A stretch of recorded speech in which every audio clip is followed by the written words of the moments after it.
안녕하세요. 콩나물맘 여러분, 콩나물쌤 전병규입니다. 위기의 청소년이라는 말을 들으면 여러분은 어떤 아이들이 떠오르시나요?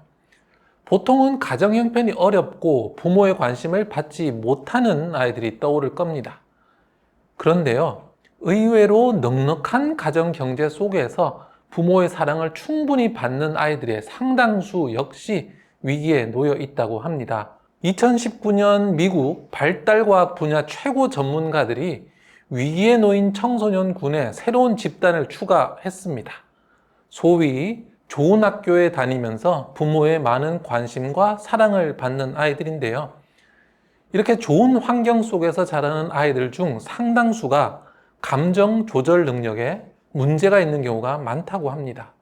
연구진은 이들이 이렇게 좋은 환경 속에서 극심한 스트레스를 받고 있는 이유를 학업과 가외 활동에서 뛰어난 실력을 발휘해야 한다는 압박을 지속적으로 받았기 때문일 거라고 추측하는데요. 우리 아이들은 역사상 가장 부유한 시대에 살고 있습니다. 요즘 아이들 독립적인 자기방 가지고 있는 경우 많고요. 먹고 싶은 거 모든 것 마음껏 먹고 있죠. 또 학용품이나 뭔가 물건이 부족하다라는 이런 경험을 해보지 않습니다. 게다가 역사상 가장 친절하고 아이의 입장을 먼저 생각하는 배려 깊은 부모님과 함께 살고 있죠. 그 어떤 부족함도 없는 상황입니다. 그런데도 불구하고요, 요즘 세대와 아이들은 노력은 하지 않고 도전 정신이 부족한 그런 모습을 보이고 있습니다. 그래서 이런 모습을 곱지 않은 시선으로 바라보는 기성세대가 많은 것도 사실이죠. 풍요로운 요즘 아이들이 위기에 빠져 있다는 이야기 다양한 곳에서 나오고 있습니다. 심리학자 매들린 러바이는요, 이와 관련해서 모든 기회를 누리는 학생이 그렇지 않은 아이들보다 내적 공허, 또 불안, 우울감을 겪거나 행복감이 더 적다고 지적했습니다. 그러면서 물질적 풍요로부터 내 아이를 지켜야 한다고 역설했죠. 2021년 미국 공중보건단장 비백 머시 박사 역시요, 지속적인 우울감과 무기력을 호소하는 학생이 2009년 대비 40% 증가했다고 합니다. 예일대학교 연구원이었던 루타 역시 빈민가 아이들보다 중상류층 가정의 청소년이 술과 마약을 하는 비중이 더 높다고 지적했고요. 앞에서도 말씀드렸다시피 그 이유가 끊임없이 학업적 성공을 요구하는 압박 상황에 놓이면서 스트레스가 커졌기 때문인데요. 자, 그러면 대학에 가면 모두 해결되느냐? 또 그것도 아닙니다. 대학에 가도 문제가 지속된다고 합니다. 대학생 5명 중 3명이요, 불안감 때문에 힘들었던 적이 있다고 대답했습니다. 그리고 5명 중 2명은요, 제대로 생활하기 힘들 정도로 우울했던 적이 있다는 답을 했는데요. 학창시절에 경험한 우울과 불안이 마음속 깊이 자리를 잡으면서 상황이 개선되어도 여전히 부정적인 감정을 계속 느끼는 것으로 나타났습니다. 우리 부모가 진정으로 바라는 것이 뭐죠? 1등급이 찍힌 성적표와 명문대 졸업장인가요? 물론 그것도 얻는다면 좋겠지만 정말 부모가 진정으로 바라는 것은 무엇보다 아이의 행복일 겁니다. 아이의 행복에 높은 성적과 명문대 졸업이 도움이 될 거라고 생각하기 때문에 그것을 쫓는 것 아닌가요? 그런데 지금은 본말이 뒤집힌 상황입니다. 좋은 성적을 위해서 아이의 행복을 희생하고 있는 상황인 거죠. 물론 아이의 행복을 위해서 좋은 성적을 포기해야 된다라는 의미는 아닙니다. 좋은 성적과 아이의 행복이 둘 중에 하나만 선택해야 되는 배타적인 관계는 아니니까요. 그러니 행복하면서도 좋은 성적을 얻을 수 있는 방법을 찾아야 합니다. 지금 이런 해법을 미국에서는 멘터링 코칭에서 찾고 있습니다. 자, 생소한 용어이실 텐데요. 멘터링이란 자신의 가치를 느끼고 다른 사람에게 도움이 된다는 느낌을 뜻합니다. 영어로 matter는 문제라는 뜻도 있지만 중요하다라는 뜻도 있잖아요. 그래서 it's matter 하면 중요하다 이렇게 되는데 여기서 뜻하는 matter. 그래서 이 매터링은 자신의 중요성을 느끼는 것이며 매터링 코칭은 그렇게 할 수 있도록 하는 코칭을 뜻합니다. 매터링이라는 개념을 처음 정립한 사람은 사회심리학자 모리스 로젠버그인데요. 그는 청소년기에 자신을 가치 있는 사람이라고 느끼는 것이 인생에서 행복을 느끼는데 매우 중요하다고 밝혔습니다. 그는 자신이 부모에게 중요한 존재라고 느끼는 학생이 그렇지 않은 학생보다 자존감은 더 높고 우울감은 현저히 낮다는 것을 밝혔습니다. 또한 매터링이 잘 된 아이가 학업에서도 더 뛰어난데요. 자신의 가치를 발견하고 잘 알고 있는 아이가 더 행복감을 느끼고 그리고 타인의 시선에 덜 영향을 받으면서 학업에 더 집중할 수 있기 때문입니다. 그렇기 때문에 매터링 감각을 키우는 것이 아이의 행복과 성적을 동시에 높일 수 있는 방법일 텐데요. 아이의 매터링 감각을 키우기 위해서는 우선 가정에서 부모가 아이를 조건에 따라 사랑하지 않는 것이 중요합니다. 무엇을 성취했을 때만 사랑해 주는 것이 아니라 부족한 모습에도 불구하고 사랑을 해주는 거죠.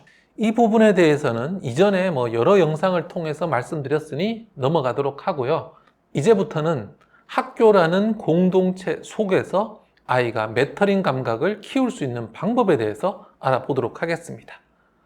가정에서 부모가 아이의 매터링 감각을 잘 키워주는 것도 중요한데요. 학교에서 친구들 사이에서 이 매터링 감각을 키우는 것이 매우 중요합니다. 왜냐하면 요즘 같은 경쟁 시대에 친구들과 치열히 경쟁하다 보면요.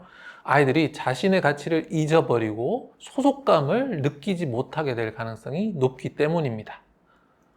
아이들은 치열한 경쟁 속에서 때로 실패를 하면서도 자신의 가치를 잊지 말아야 합니다. 또한 경쟁을 하는 여러 친구들 사이에서도 소속감을 느낄 수 있어야 하죠. 자, 그러면 지금부터 학교 생활을 통해서 자신의 가치를 잊지 않고 또 소속감을 느낄 수 있는 이런 매터링 감각을 키우는 방법 3가지 알아보도록 하겠습니다. 첫 번째입니다. 아이들은 다른 사람의 조언을 열린 마음으로 받아들일 필요가 있습니다. 요즘은 경쟁이 워낙 치열한 사회이다 보니까 사람들이 타인의 조언을 잘 받아들이지 않습니다. 조언을 듣는 것이 스스로 무능하다는 뜻으로 받아들여지기 때문인데요. 아이들 역시 그렇습니다. 우등생일수록 모든 걸 스스로 할 수 있다고 생각하고 부족한 면을 보이는 것을 좀 어려워해요. 몰라도 아는 척 하고요. 못해도 할 줄 아는 척 하는 경향들이 있죠. 이런 행동이 자립심과 독립심을 키우는 것처럼 보이는데 사실은 매터링 감각을 떨어뜨리는 효과가 있습니다. 적절히 도움을 주고받는 이런 경험들이 나의 가치를 떨어뜨리지 않거든요. 오히려 올려주는 효과가 있습니다. 도움을 주고받을 때 아이들은 내가 다른 사람에게 도움을 받을 가치가 있는 사람이다. 그리고 나는 누군가를 도와줄 수 있는 힘도 있는 사람이다. 이런 생각을 하게 됩니다.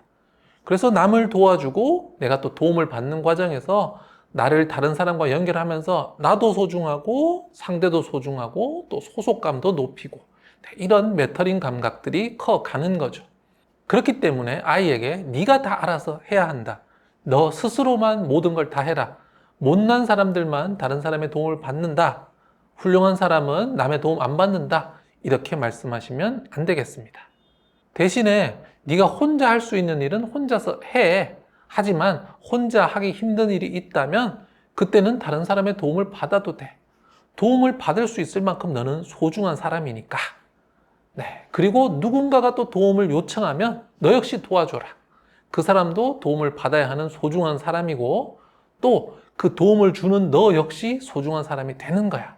이렇게 말씀을 해주시기 바랍니다. 2번째입니다. 경쟁으로 생기는 불편한 감정을 아이들이 많이 경험하거든요. 이것을 표현할 수 있어야 매터링 감각이 커집니다. 아이들에게 있어서 친구는 크게 2가지 의미를 가집니다. 첫 번째는 함께 놀고 마음을 나누는 상대이기도 한데요. 동시에 경쟁 상대이기도 합니다. 아이들은 친구들과 쉬는 시간과 방과 후에 함께 만나서 시간을 보내면서 서로 마음을 나눕니다. 하지만 또 시험을 보고 평가를 받고 또 점수와 등수로 서로 비교하고 경쟁하는 사이이기도 하죠. 현대 이런 친구 관계는 어쩌면 좀 매우 불안정하게 느껴지기 쉽습니다. 마음을 다 터놓자니 경쟁 상대이기도 하고, 그런데 또 주변 사람을 모두 경쟁 상대로 생각해 버리면 너무 외롭죠. 그래서 요즘 아이들은 이런 애매한 상태에 놓여 있습니다. 이 감정을 부정하거나 또 한쪽으로 너무 치우치는 것은 좋지 않아요. 경쟁이니까 무조건 밟고 가야 돼. 네가 다 이겨야 된다. 이것도 좋지 않고요. 또 친구니까 뭐 이기고 지는 거 생각하지 말고 져줘라. 이것도 안 됩니다. 어느 한쪽을 선택하고 다른 한쪽을 버리면요, 결국엔 메터링 감각이 떨어지고 불행해지게 됩니다. 자, 그러면 어떻게 해야 되냐? 이 불편한 상황과 마음을 건강하게 표현할 필요가 있습니다. 아이들에게 이 두 가지 모두 다 진실이라고 말해주세요. 친한 친구이기도 하지만 또 경쟁 상대이기도 하다고요. 그리고 그것이 이상한 것이 아니라 자연스러운 거라고 알려주세요. 세상 모든 일이 뭐 아니면 도로 딱 떨어지거나 또 사람과의 관계가 흑, 백, 좋다, 나쁘다로 나누어 떨어지지 않고 다양한 양상을 띈다고 말이죠. 엄마와 아빠의 관계도 서로 사랑하지만 또 때로는 또 밉기도 하고 또 서로 아껴주기도 하지만 또 때로는 싸우기도 한다고요. 하지만 그러면서도 또 여전히 사랑하고 함께 할 거라고요. 원래 세상의 인간관계라는 것이 이렇게 다양한 양상을 띠기 때문에 둘 다 인정해야 된다는 거죠. 좋은 친구이기도 하면서 경쟁 관계이기도 하고요. 이런 것이 바로 건강한 관계다. 그래서 이 건강한 관계를 인정하고 계속 만들어가는 것이 중요하다는 점도 알려주세요. 친구인 동시에 경쟁 상대이기에 모든 걸 양보해 주어 버려도 안 되겠고, 또 야비한 방법으로 상대를 이기려고 해서도 안 된다. 이렇게 알려주는 겁니다. 경쟁에서 이기기 위해 친구 관계를 파괴하는 행동을 한다면 그 행동이 나 자신을 소중히 여기는 이런 메터링 감각에 손상을 줄 거라고 알려주십시오. 자, 그러면 경쟁 관계를 어떻게 건강하게 만들어 가야 하느냐? 그것이 메터링 감각을 키우는 세 번째 방법인데요. 바로 경쟁 관계를 제로섬이 아닌 협력 관계로 생각하는 겁니다. 많은 경우에 우리는 경쟁 관계를 제로섬으로 생각합니다. 제로섬 아시죠? 양쪽이 나눠 가질 수 있는 총 이익이 정해져 있어서 한쪽이 더 가져가면 한쪽은 덜 가져갈 수밖에 없는 게임입니다. 예를 들어서 10,000원이 있고 둘이 나눠 가져야 한다면 제로섬이죠. 한 명이 1,000원 가져가면 반대쪽 사람이 9,000원, 한 명이 3,000원 가져가면 반대쪽 사람은 7,000원. 이렇게 딱 정해진 것에서 나누는 것, 제로섬입니다. 이런 제로섬 게임에서는 나의 이득이 상대의 손실이고 상대의 이득이 또 나의 손실인 상태가 됩니다. 그래서 아이들이 이런 관계로 생각을 하기 때문에 친구냐 경쟁 상대냐 헷갈려 하는 거라고요. 사람들이 이렇게 경쟁을 제로섬으로 생각을 하는데, 그래서 경쟁을 할 때 상대를 누르고 내가 더 많은 것을 가지려고 노력하죠. 하지만 사실 세상의 경쟁은요, 제로섬이 아닌 경우가 더 많습니다. 왜냐하면 협력을 통해서 애초에 가질 수 있는 것보다 훨씬 더 많은 생산을 이루어낼 수 있기 때문입니다. 예를 들어서 1만 원이 한정되어 있다라고 하고 나눠 가져야 되면 제로섬이죠. 그런데 두 사람이 협력과 경쟁을 통해서 이 1만 원이 10만 원, 100만 원으로 커질 수 있는 겁니다. 그러면 50만 원, 50만 원, 60만 원, 40만 원 애초에 나눠 가질 수 있는 것보다 훨씬 많이 가질 수 있는 거죠. 그래서 아이들이 이 친구와의 경쟁을 제로섬이 아닌 관점으로 바라보는 것이 굉장히 중요합니다. 학교에서 보면 아이들이 자기 바로 옆 친구를 제로섬 경쟁 상대로 여기거든요. 그래서 서로 도와주지 않으려고 하고 무조건 이기고 좀 야비한 짓을 하거나 이렇게 합니다. 그런 모습을 볼 때 저는 아이들에게 이렇게 이야기합니다.